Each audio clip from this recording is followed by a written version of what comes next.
computer day and night practically. And we were talking, I said I was going on to Zoom in a short while. And he said, oh, I've never been on Zoom. What? Wow, I've done something he hasn't done. Well done. Oh, well, he's on the computer all the time. Right. And never on Zoom, apparently. Okay, you're now live on Facebook. Oh, that's nice. Okay, shall we begin? Sure. Whenever you want. Okay. Okay, hi everyone.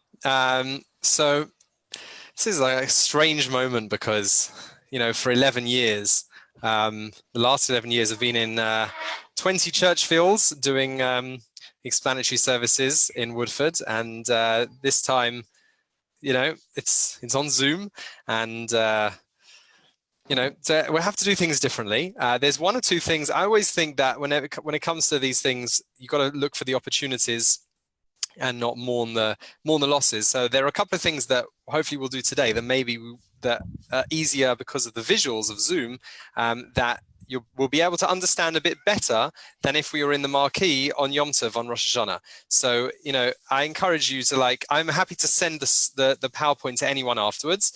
And if anyone wants to make notes, I'm happy to, like, answer, you know, if you follow-up questions, you know, to make notes of where to find things. There's a couple of points I put the page numbers if relevant, and that's what the one advantage of doing the explanatory service before the service. So I'll start with an anecdote. Last night, everyone was talking just before about Slichot, first night of Slichot. And so I work in a yeshiva, and I went to the Slichot of the yeshiva. And the Rosh Yeshiva, kind of the person who's the head, kind of a very well-respected educator, he always gives the keynote speech. And I've heard this kind of him introducing the first night Slichot for a few years now. And the first things he says every year are, can we make sure the windows are closed? It's always the first thing. And at the first, I remember thinking, like, that's a bit of a weird way to start. And then I realized, of course, it's a residential neighborhood. And even though it was, you know, you just think Slichot, you know, we're in the room, it's Slichot, you know, everyone stays up late on this night. The first thing he said is, I'm not giving a speech, I'm not going to have Slichot until we've closed the windows to make sure that no one else can be disturbed by our singing. And the first thing he said yesterday was, are the windows open? Because now, by the way, we've actually moved campus, so singing at midnight does not disturb anyone because there's no one who lives anywhere near, so that wasn't a problem. But of course, he wanted to make sure that there was proper ventilation in the room, and that's the, you know, that's Rosh Hashanah this year. And there's something about that I think that for me that almost that is this year's Yom Noraim. Things are on their head, all right. Everything that we were used to is now not used to. And one of the best examples of that is tefillah. Until a few months ago, the ultimate form of tefillah that we've all been emphasizing is communal tefillah. That has been the kind of the message continually, like throughout all the generations and every different community, and even non-Orthodox movements who don't celebrate the Chagim the way that we do. They've never moved away. They moved away from lots of things. They didn't move away from communal tefillah of some sort. And suddenly this year, we have it completely on our heads. We have to do something different. And I mentioned before that I said we've got to find the opportunities and not the challenges. One of the things that I was thinking today, following the news in Israel, I don't want to be too political, but there's lots of discussions at the moment going on about there's going to be a lockdown in Israel. It might even have been announced in the last few minutes at some point today. And some of the religious parties see it as an affront because, you know, it's like Rosh Hashanah and it's affecting Rosh Hashanah. It could have been done earlier. And I was thinking, you know, something, maybe instead of thinking it as we have to do Rosh Hashanah in the way that we've always wanted to do Rosh Hashanah, and this lockdown is an unwanted kind of you know, cap on the things that we want to do, in the same way that for years we've been trying to do Rosh Hashanah and there's been persecution or or whatever it's been, things that I would call it the Antiochus mentality, right? Antiochus is the ultimate kind of don't celebrate the Chagim, do everything in private. That was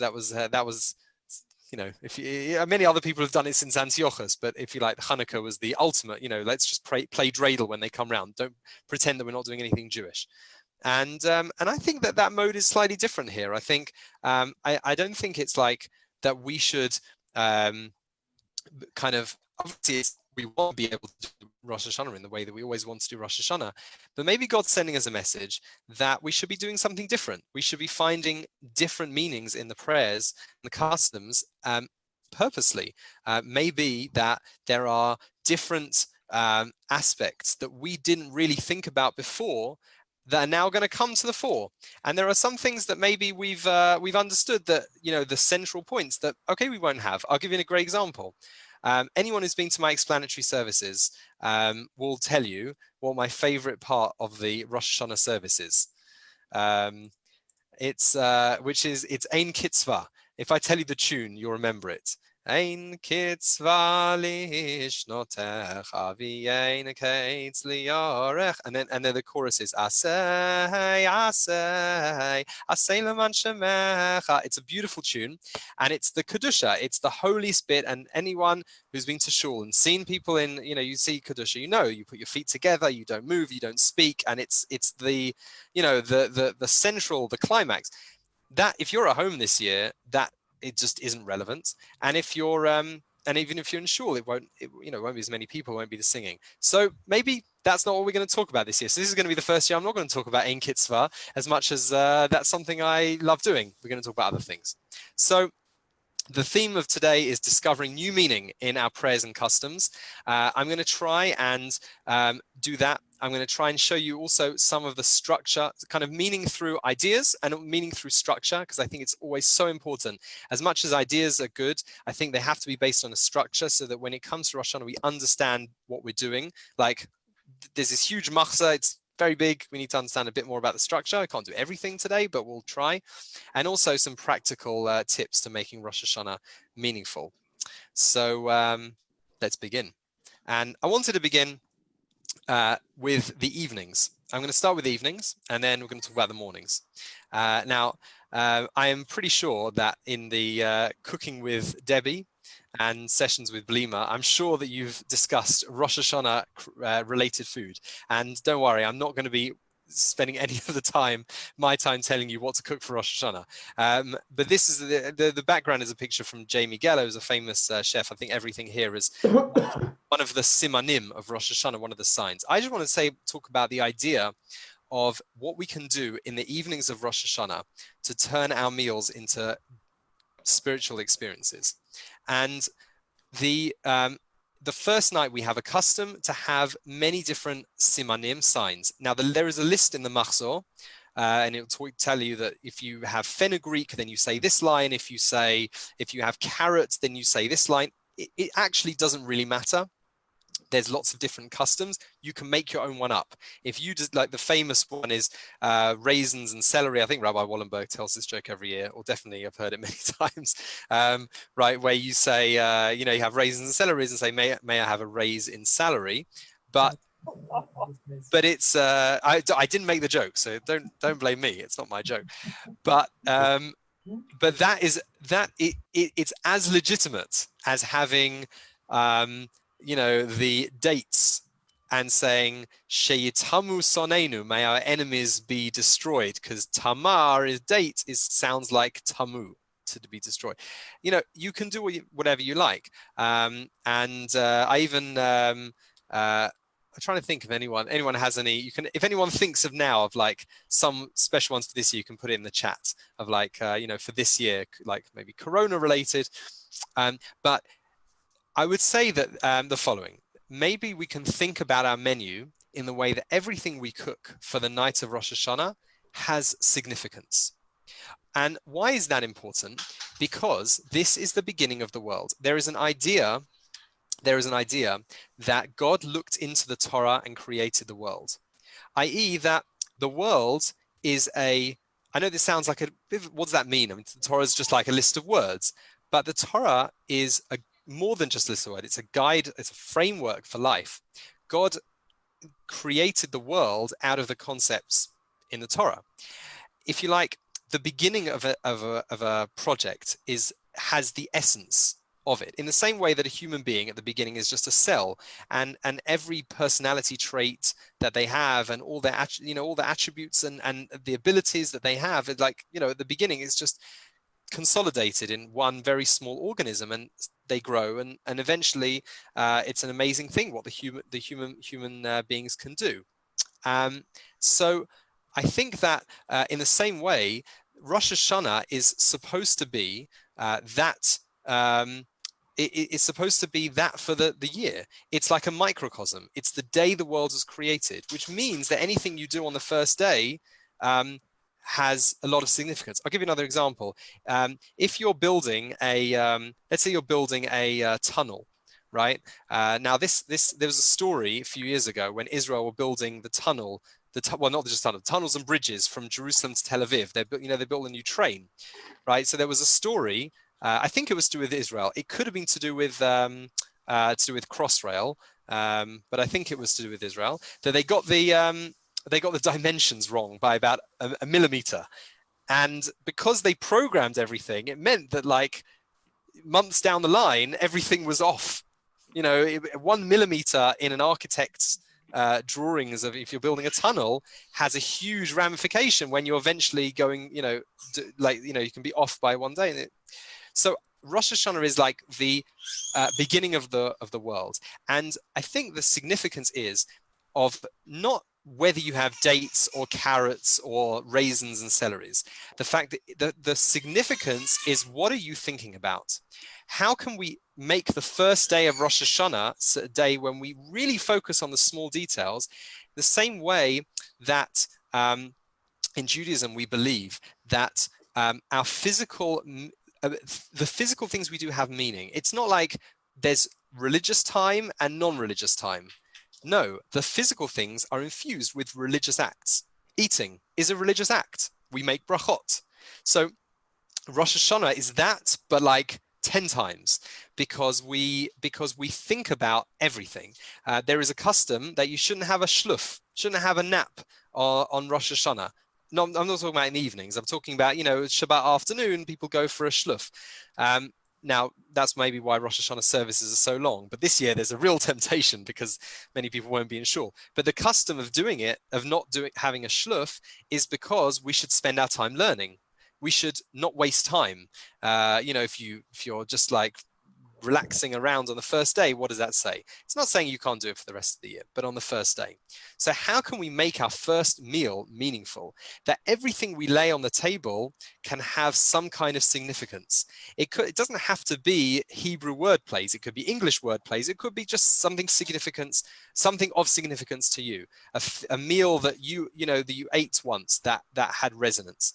And of course, if you think maybe that's slightly a weird idea, let's think about it. We do it exactly the same thing at Pesach, right? Pesach, which is the other New Year, right? The New Year of the Jewish festivals, is a day when we all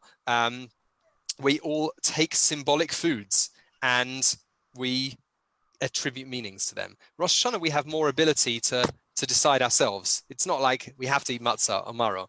We can choose. But that's why I want to suggest about the first night of Rosh Hashanah. The second night, Rosh Hashanah, is interesting because we don't have the same custom of doing all of the different simanim, the signs, but we do have a custom of saying Shechianu, the blessing for something new.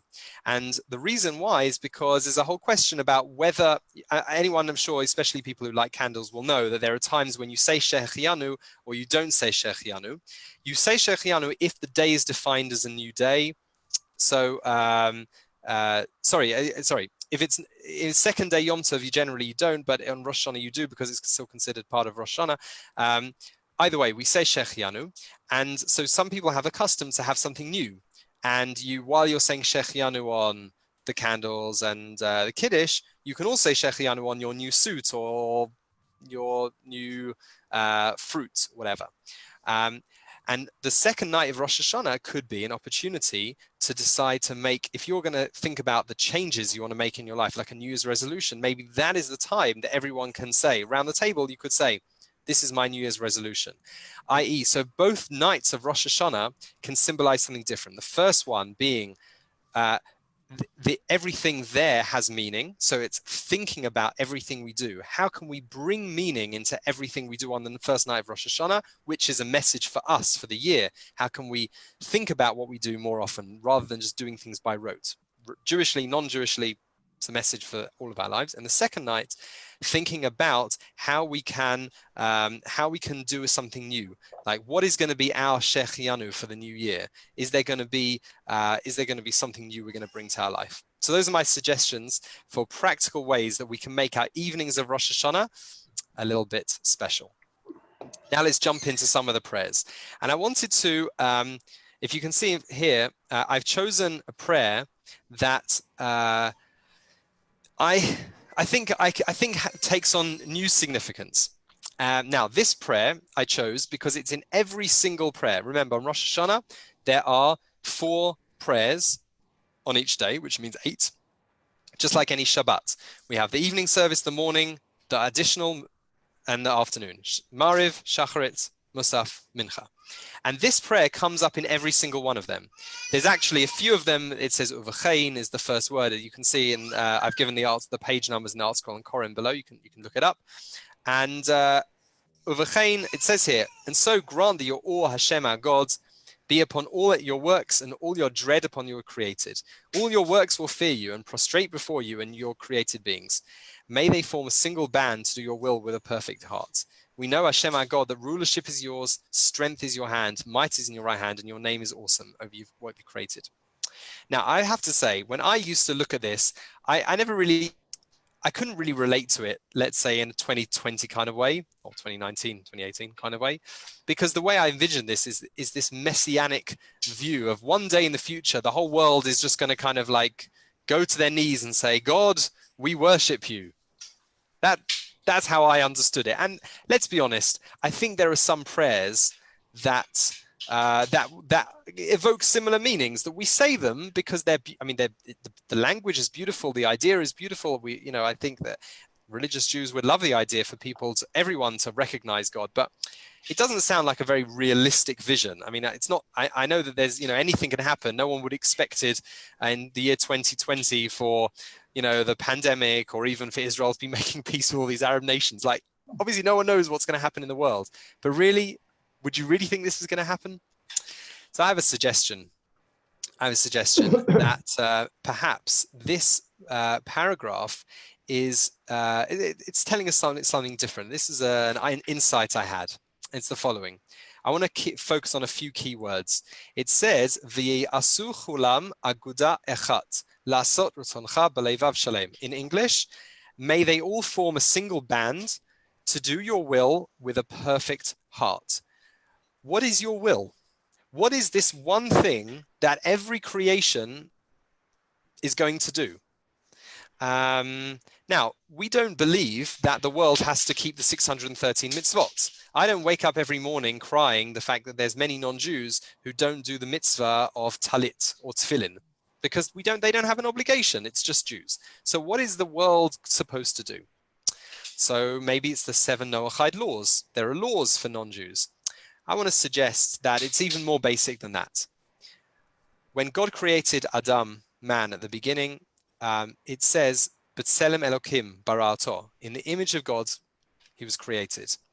And there's a very famous idea that that every human being is created b'tselem Elokim. I'm sure you've heard this idea, in the image of God, and that's a reason why we can't. The most basic reason why. We wouldn't even consider doing that, whether it's the extreme of murder, but also just the way we treat other people. Everyone is created in the image of God. You're talking about bigotry, you're talking about racism, you're talking about any kind of bullying, whatever it is. Every single person was created in the image of God. That comes from the very beginning. And of course, Adam and Hava were not Jewish. right? They weren't fully paid up members of the Jewish people. They were humanity. They represent humanity. We talk about them as if they were Jewish figures, but they weren't Jewish figures. They were pre-Jewish, proto-Jewish. So I want to suggest that maybe lasot ratzoncha b'lev Shalem, doing your will, is doing essentially what God did on Rosh Hashanah, creating humanity and allowing them to live. This year is the first year, possibly in the history of the world, where every single human being on the whole planet is talking about the same thing and has the same goal, which is defeating this virus. That is unprecedented. Even in the Black Death, which was obviously a very, a good example of a kind of global pandemic, it wasn't the same.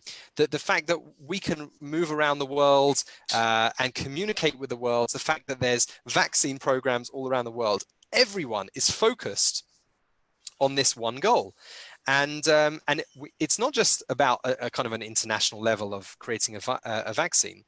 Whenever I walk out the house, and all of us, whenever we walk out the house, we have the ability to create life or maintain life or not. If I walk out, and I'm just going to go in I know that every country has different regulations. So I'm just going to say the Israeli one because I'm living in Israel. If I go on a bus without a mask, right, then I could be unintentionally or intentionally causing someone to be ill or even die, because that's irresponsible if I don't know I have the virus.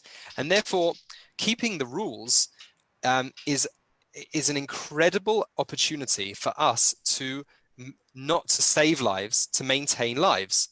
Now, I don't know if anyone's seen in Israel, there are people who walk around with masks with like messages on them, right? I don't know if anyone's seen, like Lashon Hara, like no Lashon Hara. Have you seen that one? Like no evil speech is on the mask. Maybe you've probably seen it, maybe come up on Facebook. I want to make a mask that says 2 words, Pikuach Nefesh, saving lives. That every time, wouldn't that be amazing if everyone walked around with a message saying Pikuach Nefesh, which means that every day that I walk around, I recognize that by wearing a mask, I'm fulfilling a religious obligation to save lives. That if I go about my business, which is allowed, obviously, unless you're in lockdown, that I am doing everything I can to protect me and other people from this virus. And I want to suggest that v'yesu chalam agudachat. We all have one purpose, lasot ratzoncha b'lev Avshalom, to do your will. And what is your will? Life. And that's another one of the key phrases of Rosh Hashanah. Every time we talk about, throughout the praise, we talk about life. These 4 lines here are the 4 additions that we make to every Amidah. Zochreinu l'chaim, micha mocha v'rachamim, zochei yitzrav l'chaim b'rachamim, b'sefer chaim, uchbetov l'chaim. I mean, you can look in the Siddur and the Machzor, and in the Siddur as well. We say these 4 additions in every single Amidah from the beginning of Rosh Hashanah to the end of Yom Kippur. And I want to suggest that these 2 things that I've mentioned here are very all-encompassing. The first, what I just mentioned before, the Uvachein prayer, is in every prayer on Rosh Hashanah and Yom Kippur. And these 4 additions are in every single Amidah, and every single addition has the word life.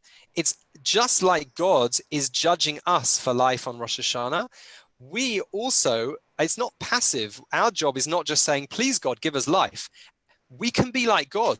We can also be people like, I don't know if anyone's familiar with the prayer Unatane Tokef, where we say who will live and who will die. I'm not focusing on that. Normally I talk about that in the service. I'm not talking about it this year because it's something you do communally. So I'm focusing on the individual prayers this year. But that prayer is saying that God decides who will live and who will die. This year, we can also decide. We can also decide if we are responsible, we can contribute to life. If we are irresponsible, then unfortunately, we're contributing to the opposite. So that's something that I think that when we say these additions, that particular prayer of V'chein, and hear the words Chaim, I think we can have a totally different understanding of what it means, Chaim. We're not just begging an external source, God, for life. It's a message to ourselves that we should be constantly bringing life into this world. Okay, I'm going to move on. I will, by the way, at the end, I'm going to take questions. So feel free to write questions and I'll take them in the end. But I'm going to move on to our next section. And our next section is the Musaf Amida. Now, I said that there's, there are the 4 different, the additional services. The most, should we say the most famous one? It's the one that we spend the longest on. It's the one where Rosh Hashanah is brought out the most. I would say that the evening, morning and afternoon services they do have Rosh Hashanah elements, but they're very similar in some ways to Shabbat and Yom Tov davening. Rosh Hashanah Musaf is where really, that's the crux of Rosh Hashanah. And this is, I think I said at the beginning that there are things you can do sometimes that you can't do in the marquee in the shul car park. And that is the visuals, okay? And that's why I have prepared this little chart here. Hopefully you can see clearly. And I want to explain a little bit about the additional service that we can bring into our Amida when we do our own Musaf, because again, Musaf is going to be shorter. It's just going to be us. If you're at home, if you're at shul, then you're going to get, it'll be shortened, but you will have some kind of service, but it's obviously going to be different. So let's go through the service. Now, you might recall, if you look at these 9 blessings, that there are in every Amida standing prayer of the whole year, there are different numbers of blessings, brachot. So how many are in a weekday Amida? Anyone know?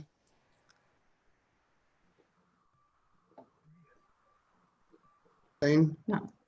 19. 19. 19. Right, that's the weekday. What about Shabbat? Is it 7? Very good. Those are the 2 numbers you need for most of the year. 19 in the week, 7 on Shabbat. Why? Rosh Hashanah.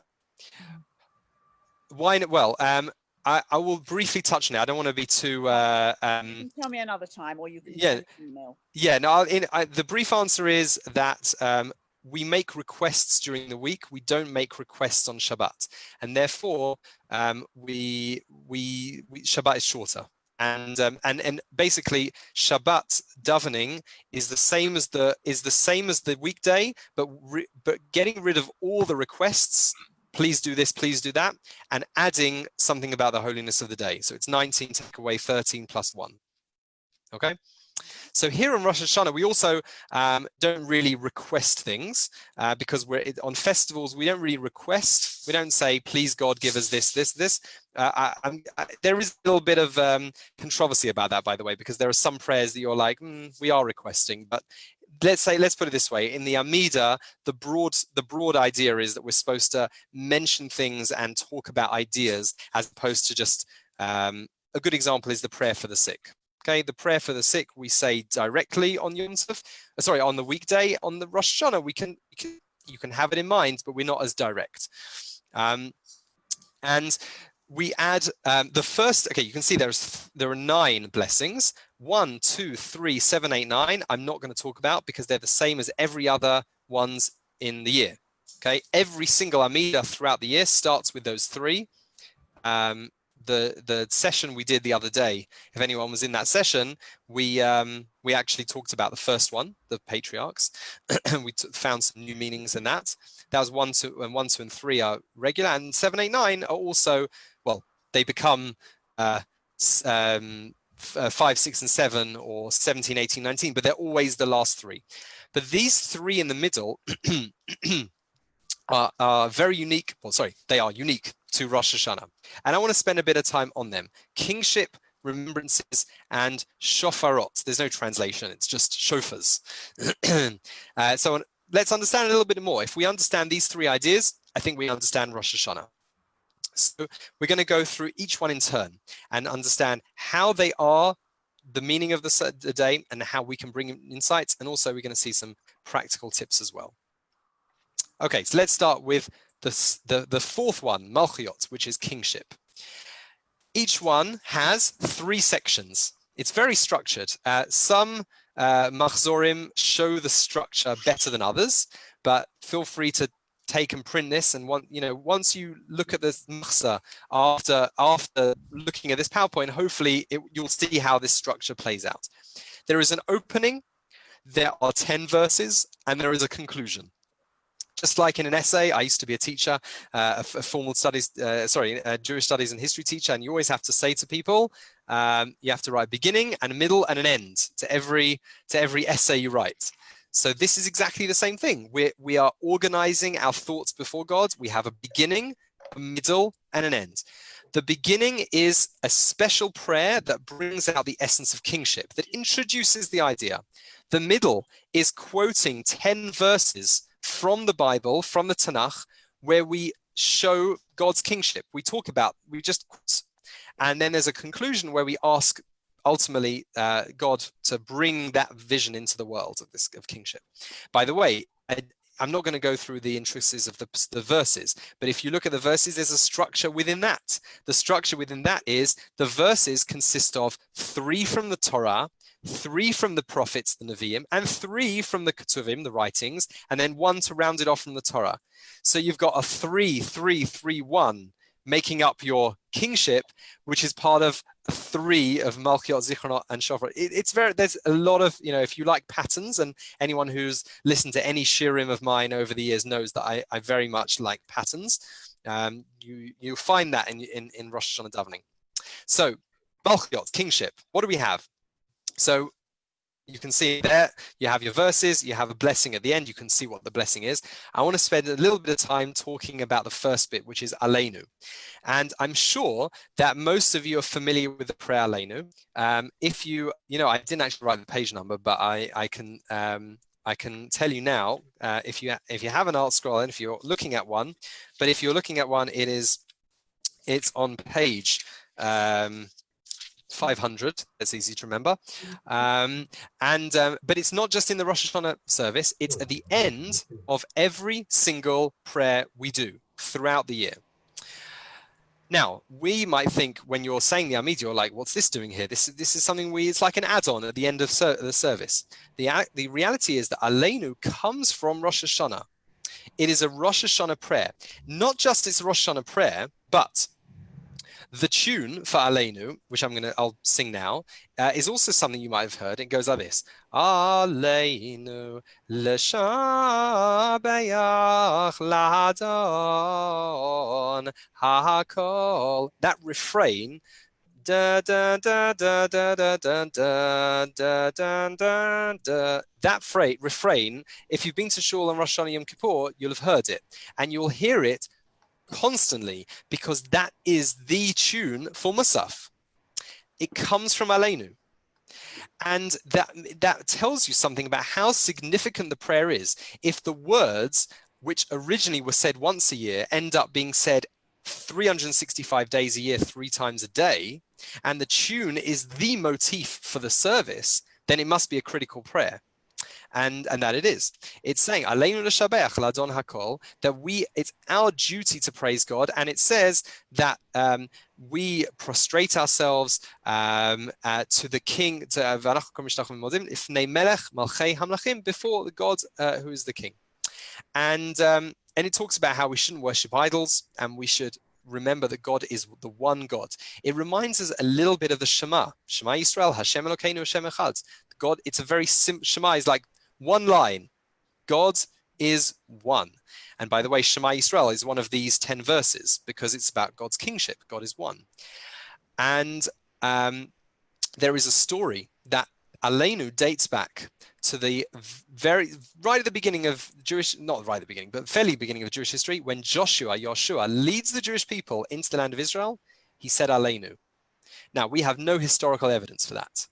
Okay, the historical evidence is it was written in the first comes up in the prayer books in around the 13th century, but we do have sources that it was written in the Talmudic era, which is 1800 years old. Okay, so it's 1800 years old and not 3000 years old. But I want to suggest that the significance is not that Joshua said it. Maybe he did. Who knows? We have no way of proving that. But that Joshua should have said it. And I'll tell you what I mean by that.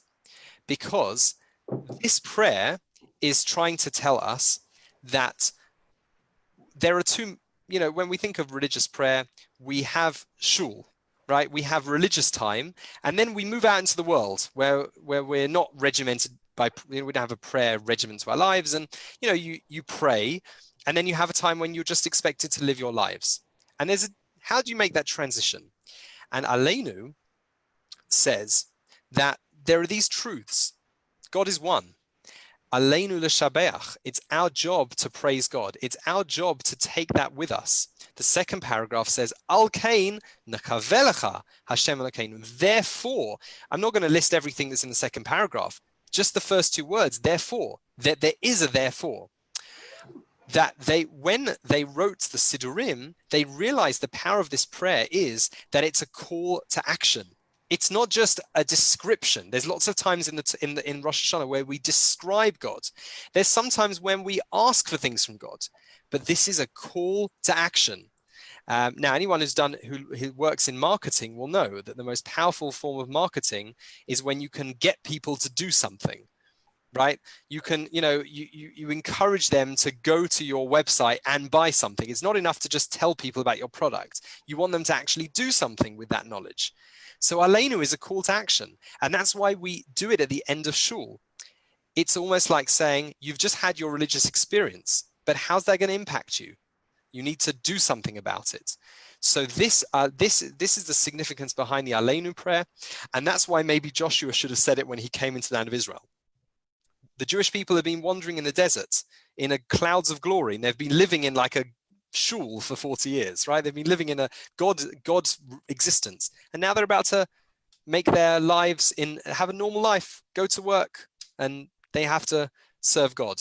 And that's really what Aleinu is. If you are in the questions, I don't want to mention time on it, but one of the reasons why we named our daughter Hadar is partly because of this idea. If anyone wants, I'll tell you at the end of after the service. I don't want to confuse things here. But Aleinu, okay, that is the idea of kingship. So how can the question we have to ask ourselves is, what next? What can we do to take these truths that we're saying and bring them into our lives?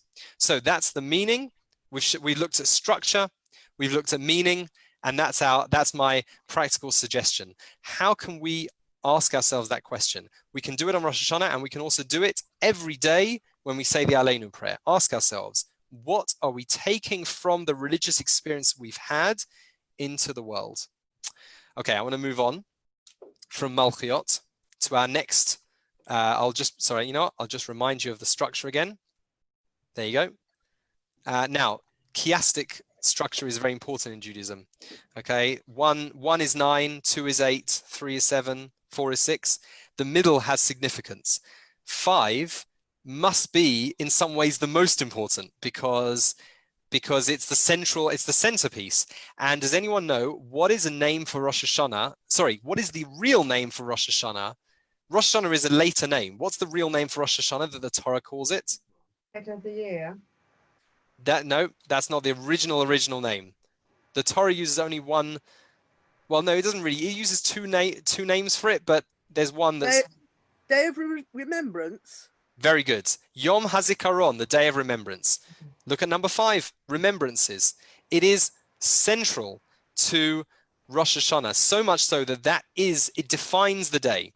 So here's our structure for remembrances. We start with a prayer called Ata Zocher Maseh Olam. You remember the actions of the world. We're not going to talk about that. You have your 10 verses, and then you have your blessing. Blessed you Hashem, Zocher Habrit, remembers the covenant. And these 10 verses, without going into the interest, like in the individual ones, you can look up in your Machzor. I will tell you now that they are all things that we've done as the Jewish people that are good. Remember when the Jewish people followed you into the desert and had blind faith. Remember the Akedah when Avraham sacrificed his son.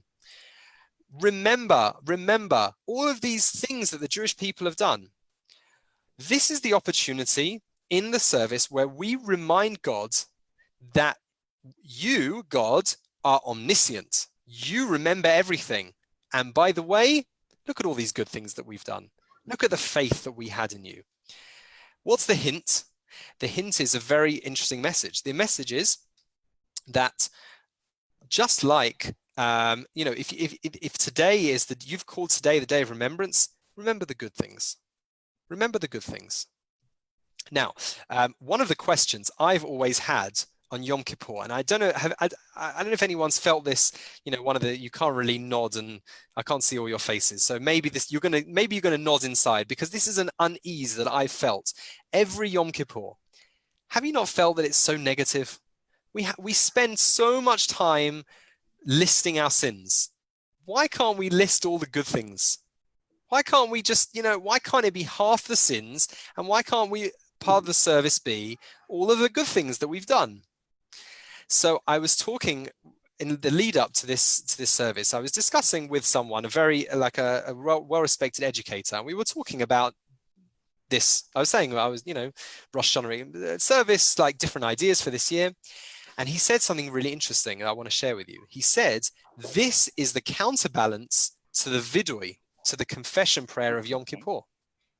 Yom Kippur is, we can easily get depressed on Yom Kippur because we're only listing all the bad things we've done and we never mention the good things. Okay, we can personally add things ourselves, but we don't really have an opportunity for that in the Machzor. This is the counterbalance. This is where we are built up. This is the positive. Rosh Hashanah, Zichronot. On Rosh Hashanah, we're not supposed to mention sins. It's not for that. That's Yom Kippur. We start with Rosh Hashanah. Anyone who knows, if you're giving feedback to someone, if you're working as a team, should you go into the feedback straight away? Should you, if you're employing someone and they haven't done something right, you say to them, you did this wrong, you did this wrong, you did this wrong. How should we do it? You have to first of all say positives, right? Say, listen, I really appreciated what you did here. There are a few things that I think we might need to work on, but overall, let's focus on the positives. Positive, negative, positive. And we do the same on Rosh Hashanah Yom Kippur. We start on Rosh Hashanah. We start on Rosh Hashanah by accentuating the positives. We say to God, this is what we've done. We are faithful to you. Now you be faithful to us. Then on Yom Kippur, we say, but we recognize it hasn't just been plain sailing. Along the way, we personally and we as a community, we as a nation have made many mistakes. And then what do we do afterwards? We go to Sukkot. And on Sukkot, we spend many, many prayers talking about all the positives. We have special prayers of Sukkot, which are also connected to salvation. And we mention all the good bits about the temple worship and our forefathers and all these kind of things. Because don't forget, Sukkot is also part of the Chagim of Tishrei. So this modern idea of positive, negative, positive, of like positive reinforcement, and of and anyone who, you know, in the world of if you're working with young people today especially, but also, you know, in psychology, it's really important to build people up, but we shouldn't be focusing on negatives, and it's never a healthy way, right? If you want people to get out of a negative state of mind, we have to work on positives, but we also have to sometimes recognize the negatives.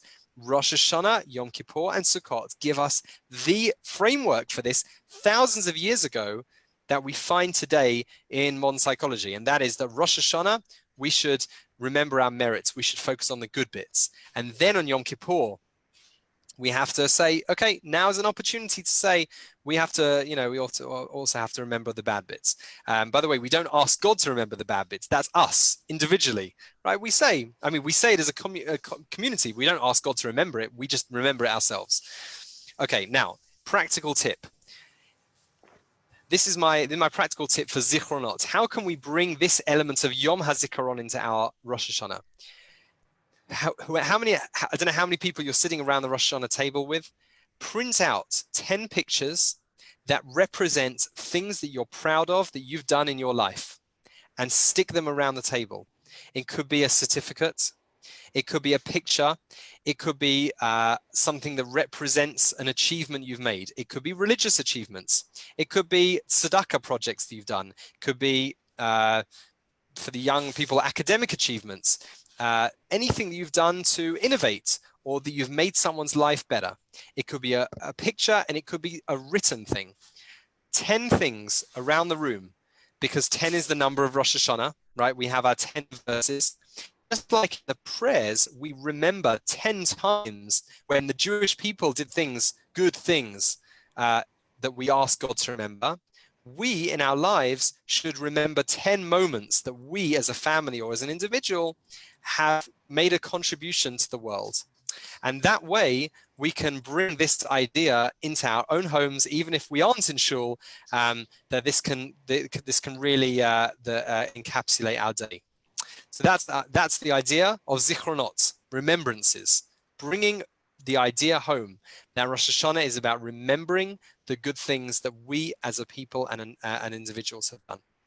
Okay, let's move on to shofarot. So I'm not going to go back to the box chart, but this is number 6, the third of the 3 in the trilogy of Rosh Hashanah. Again, it's the same structure. Atanig later, there's a prayer at the beginning, you revealed. There are 10 verses listing mentions of the shofar in the Tanakh, and the conclusion. Bless you, Hashem, who hears the sound of the truah of his people Israel with compassion. And here I just want to mention an idea that I discovered from an American rabbi. And I want to specifically stress that he's American, because I was talking to someone recently about kingship. We were talking about, he said to me, he goes, it's so difficult to bring the idea of kingship to Americans. It's not that they don't know what a king is. The idea of kingship is against the idea of monarchy. Right? We know that Americans take their Republican tendencies very seriously, and America is against that idea. It was predicated on getting rid of the king. And so when you try and talk about kingship to Americans, what do you mean God is the king? We don't want a king. Now I think for Brits, I think we understand it a little bit more, because we have a queen, and we do respect the idea of monarchy.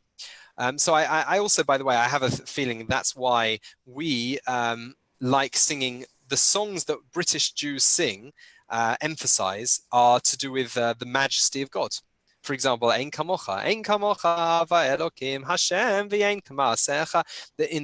In Israel, no one really sings that, but in England they do, and that's because Ein kamocha, it's praising God's majesty and kingship. Malchutecha malchut kol alamim. Your kingship is kingship forever. The British Jewish community has always appreciated monarchy. Nevertheless, I want to suggest this idea that I heard from an American rabbi that I think still has significance for us. He said, how can we relate to God as king? Controversial idea. We are relating to God as the unking. We don't relate to God and say, you are the king. We say, when we do say that, Atahu Melech, we do say that. We are trying to suggest, though, is God is everything that a king is not. So I'll tell you what I mean by that. A king, flesh and blood king, when they are ruling, they generally please some people and not all the people. They can favor their closest relatives. They are people who can easily be bribed. If you look at most kings throughout history, kings and queens, right? Most of them are corrupt, or it hasn't exactly been a vehicle for justice. God, on the other hand, is the opposite. God is totally just. He is God is trying to create justice and bring justice to the world, right? God listens, and this is why I want to mention it here. God hears everyone's prayer. A king can only listen to 1 or 2 people at once. God can listen to every single Jew around the world, every single human throughout the world. And that's what the idea of the shofar is. The simple call of humanity to God. You can have the Jews are all around the world blowing the shofar, and we say that God listens. It's very hard for us to listen. When we listen, we can only hear one person at once. Interesting, by the way, vision, we can see lots of things at once.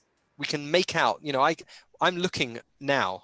If you look, how many things can you point out with your eye? You're looking at whatever you're looking at now, hundreds. I can see a window, I can see a curtain, I can see a bookshelf, I can see a laptop, and I can see it all in one vision. But hearing, To really hear something, you have to focus. You can only hear on one thing. And that's how we delineate the difference between humanity and God. God can hear everything.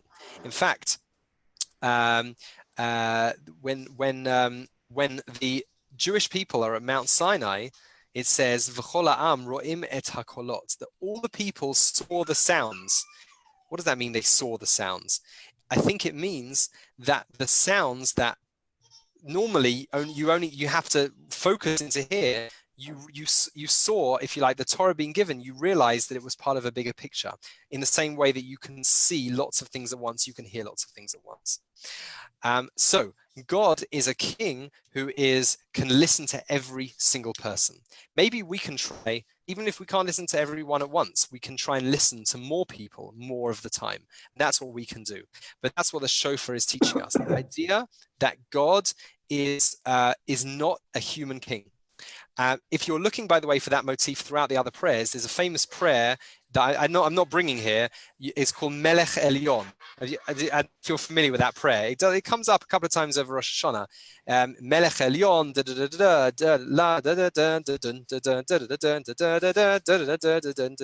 That was the old tune that we used to do in Woodford. I don't know if you remember it. But anyway, each verse ends with Melech Elyon, God on high.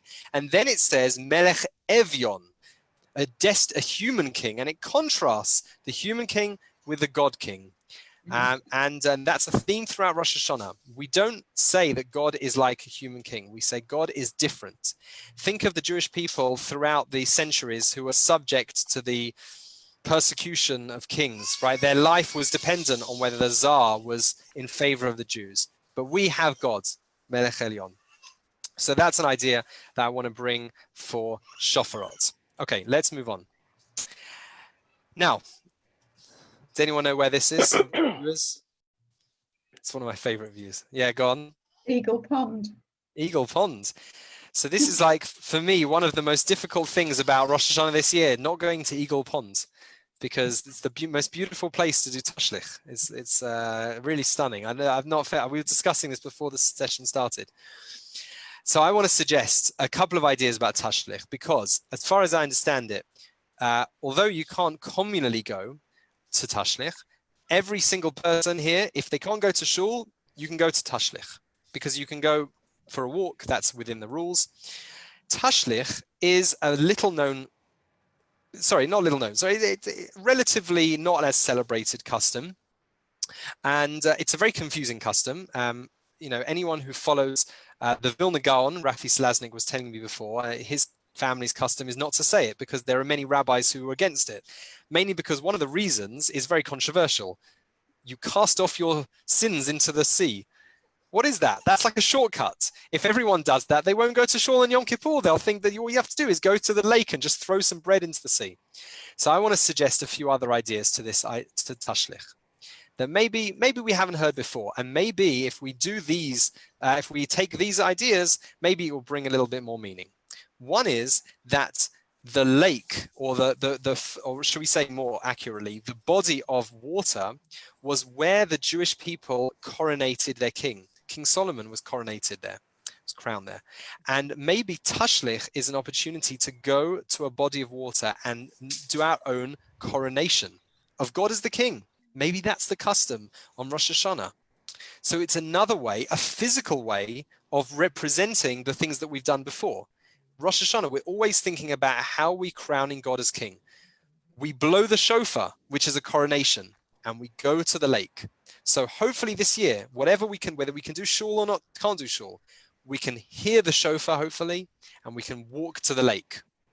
And that is something we can bring into our lives this year for tashlich. Another idea is that tashlich, the river, the water represents Torah, and there's an idea that water represents Torah.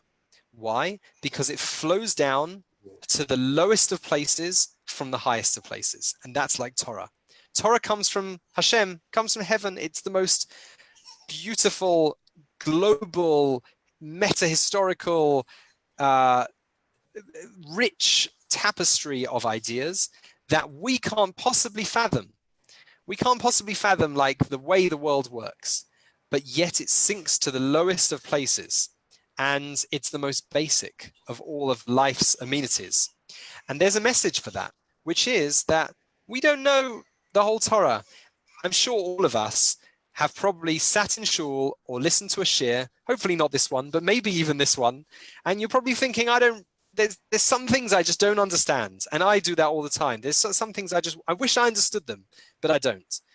But the water teaches us that everyone can access something, that the source of life that is, even though on the one hand, it's the grand ocean, it's also the cup of water that gives us life. And Tashlich is a reminder that we can all access the Torah on our own level.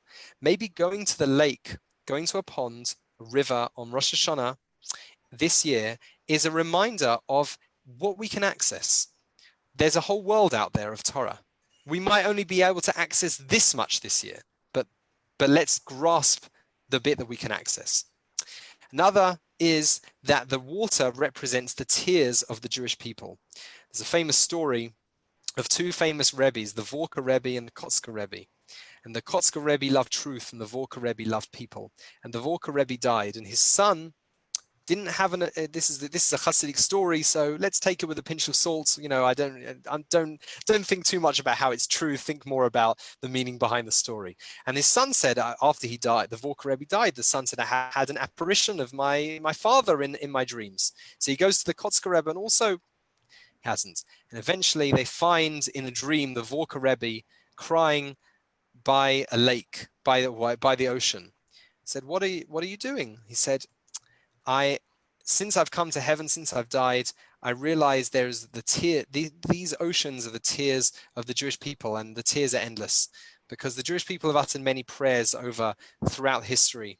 And, my job is to pray for them. And the idea of this story, the kind of a slightly strange story of dreams, is that the Jewish people collectively have uttered many, many prayers over the centuries. And we say that the rivers, like the water is representing the tears. Maybe going to Tashlich is a way of connecting to the prayers of generations. By the rivers of Babylon, we sat and wept. The rivers that we connect to the idea that of tefillah, of prayer. And if you even found a quiet spot at Eagle Pond, you could even pray there. Or just take a book and read about Rosh Hashanah. But there's something about being by the water, being in the open air, that makes us maybe recognize God's creation. Remember, Rosh Hashanah is all about recognizing God as King and the beginning of the world. And in a way that I think other festivals don't. Rosh Hashanah connects us to nature.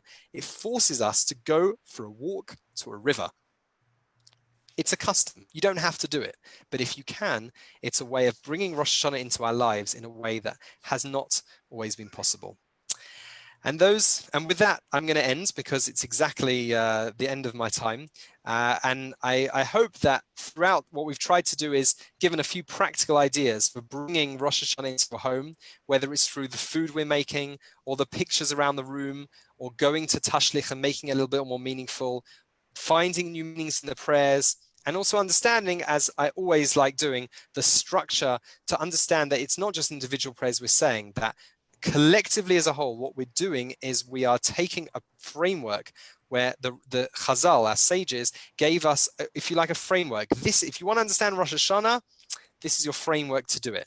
But within that framework, we can each year add more and more meanings and understandings that we didn't have last year, that our own personal ones, that we can enhance our Rosh Hashanah. And I'll finish off, and I will take questions in a second once the official time has ended, because I'm more than happy to do that. I will just end by advertising a little bit, because there's two elements to the Rosh Hashanah and Yom Kippur explanatory services. On the 24th of September, we're going to do this again for Yom Kippur, and I would love to see everyone. It's in an evening, a few days before Yom Kippur, and we're starting a Yamim Noraim inspiration WhatsApp group. today's the first day of Slichot, so it's a good time to start. It's going to be an admin only group, so there's no chats. You'll get one message a day where I'll send so it won't annoy you really, a song or an idea, something to get us in the mood for Rosh Hashanah Yom Kippur. And I'm going to try and specifically send things that maybe again, I'm trying to, or we as the shul are trying to think of ways that we can do Rosh Hashanah Yom Kippur that are different and that are new and innovative, that instead of kind of just moping about the things that we can't do, let's think about the things that we can. So by joining this, hopefully you'll be able to access things as well, just like today, things that we wouldn't normally have done in a normal year. And so if you message my mum or Rabbi Wallenberg, we'll get you into the group. The group's ready to set up. We can send you an invitation, and that's it from me. So I'm going to finish there and say thank you for coming, and I hope you have a wonderful Rosh Hashanah. And I really mean this. I can't say how much of a loss it will be for me personally not to be in Woodford for Rosh Hashanah, obviously being with my family, but just the special atmosphere that we've had for every year of Woodford Forest and for 11 years, including the Wanson Woodford years, in the small hall in the marquee, of creating that special, silent, meaningful explanatory service with the shofar, with Levi blowing the shofar, or Rafi, or and the blowing it during the silent Amida and the marquee and everything about it that we've really, I think, over the years enjoyed. This year it's a hiatus from it, and we'll have to have the memories and do something a little bit different. So that's what we tried to do. So thank you very much. Thank you, Michael. Thank you. Thank you. Thank you. So, Yeah, Shana Tova to everyone. Shana Tova, everyone should have a healthy year. I'll take any questions. Feel free to leave because it's ended. Mum, Michael, yeah. Mum and then Sally. Okay, Michael, when we have a new fruit on the second day, can you remind me, because now it's quite hard to find a new fruit, how long do you have to leave before you've had that fruit? Maybe a few months earlier. It's the season. Oh yeah, you can come say hi. It's whatever the season. So for example, like, if it's, 1 second, Hadar wants to say hi. Hello, Hadar. Actually, we should probably end the Facebook stream at this point. I'll stop the recording. Facebook off. Lift her up, Michael. Sorry, 1 second. Hadar. Lift her up a bit, Michael. Oh, lift her up, sorry. How can we stop the Facebook live? Yeah. All right. I thought we could stop the Facebook live. All right. Okay, we can't. So it has to be in that season. So if avocados are in the first time they're in season, then I mean in Israel they're in season. I know. That's the Everything's yeah. In England, everything's in season all the time. I know. In Israel you have that. So you should ask the rabbi a technical question about that, because I don't want to. In Israel, you would say if it's the season for it. It could be in England if you haven't had it during that season, then that probably is the answer. But you can check. Like pomegranates. We haven't had pomegranates a lot. No, we haven't had any pomegranates. Right. Right, Sally. Yeah. Aunt Sally, you had a question. Yes. Can you add some notes as reminders on the things that you've spoken about for each section? Yeah, I'm happy to set you. Yeah, sure. I'll send. Mail me the PowerPoint. Yeah, no problem. Reminders. You be nice to your daddy. Michael. Yes. About the first fruit. You mentioned about. I think you said your new suit. So can you use a new item of clothing for the Shehechi Yanu on the second night?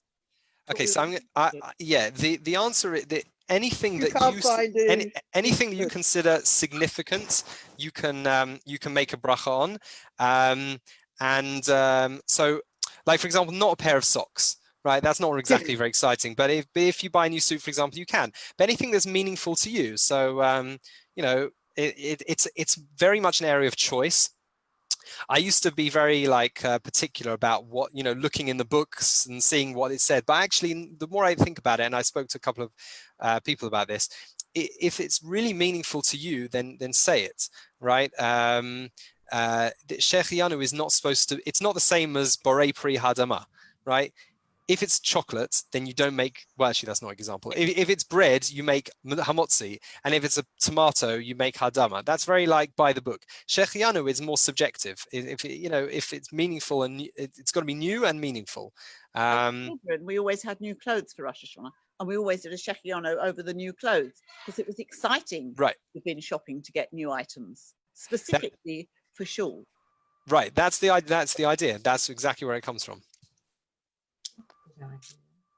Yeah, well, we've got grapes growing in the garden. Though normally we've had grapes, but not those grapes because they're special grapes, and we normally bring them in Rosh Hashanah. Well, we normally have them sukkahs. So is that okay as a new fruit?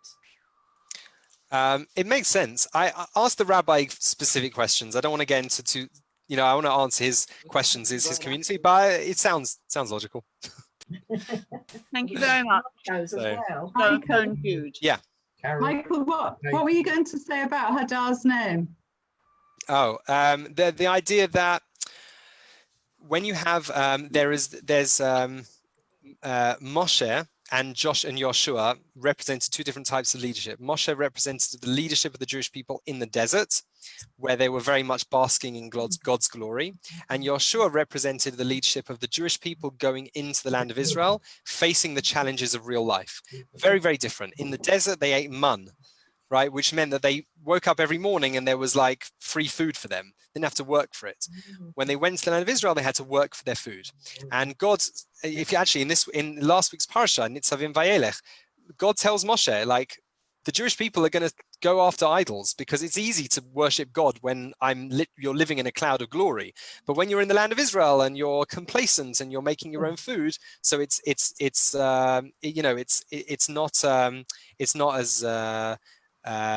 not as simple, right? People worship idols. So basically, the idea of Aleinu, it represents that model, right? There's the Moshe. We have in Judaism, by the way, the same. When we go to shul, it's like Moshe, like the Moshe kind of leadership, which is that we are living in a religious bubble.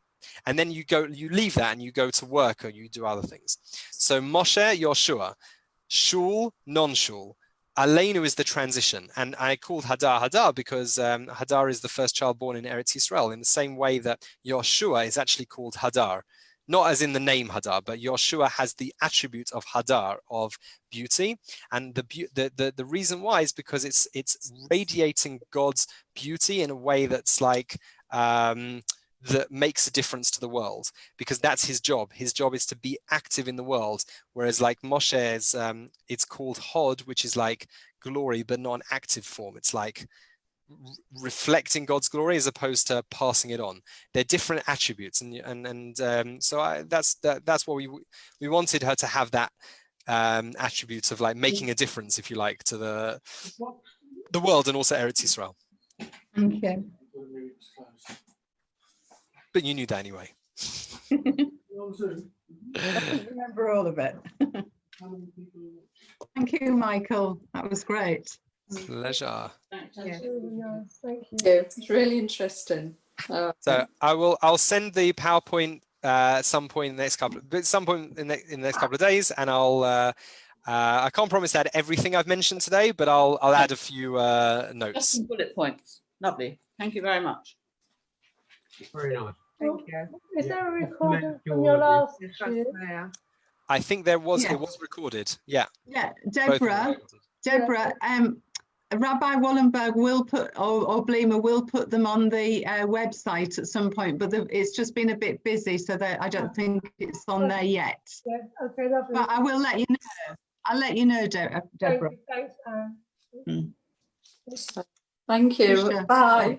Thank Bye. you. Okay, Shana Tova, everyone. It's lovely to see you. I really it won't be the same without you this Rosh Hashanah. Won't be the same without you, Not Michael. you either. Yeah. Okay. Bye. Okay.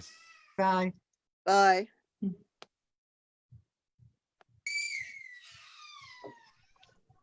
Is Hadar okay? Oh. Yeah. Oh, okay. Let's see there. 9. Okay, I'm actually going to go because I'm going to go to Mariv. So I'm going to see you soon. We'll talk later, Mum. All right. Okay. Thank you, Bye. Mike. God bless. All right. Bye. Bye-bye. Love you Bye. loads. Mwah.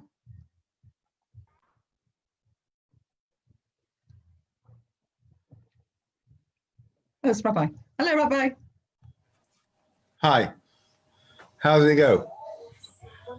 Caught the Rabbi, beginning. Michael, fine, thank you. Michael was saying about Hello, everybody. the WhatsApp group. Yes, I see he started it. Is he still I on? think we No. have to do something about it. Right, share it. Adrian, Julian, there's Adrian. Let me see if I can work out how to. I'll give you the money now. You've got to. Hello, Adrian. Hi, Julian. Hi, Mitchell's Pam. dad. Yeah. Hi. Lovely to see you. Hi, Rabbi. How are you? Hello. Yeah. Nice to see you Pam again. and Julian, One sec. his parent. Adrian's just his Your great dad came on the Zoom last week to hear Michael. Yes, he did.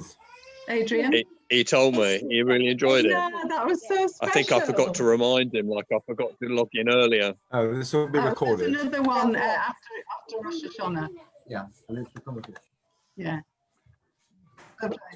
We'll call you later, Pam. Bye, love to Bye, all Rabbi. of them. Bye.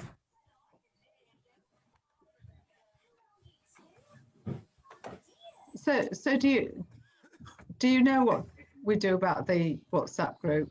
Yes. Oh, you do? Okay. Yeah, here. Oh no, not that. 1 second. I think so.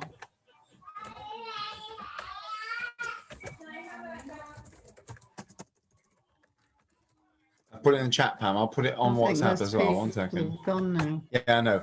If you share this, I don't We know can put it how on to like- get it from there.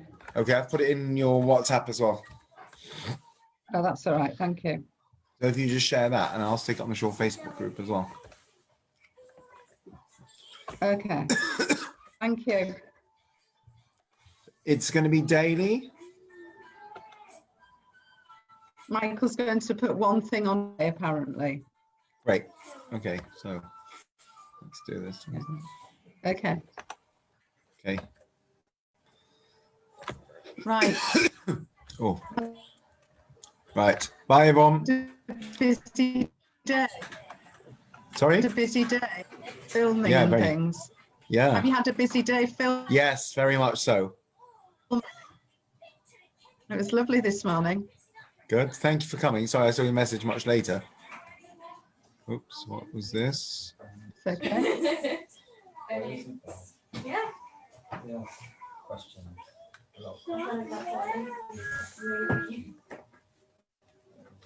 Right. See you in the morning, all being well, Rabbi. Yeah, very nice. Yeah, thanks, Pam. Bye, everyone. For the share. Yeah. Bye, everybody.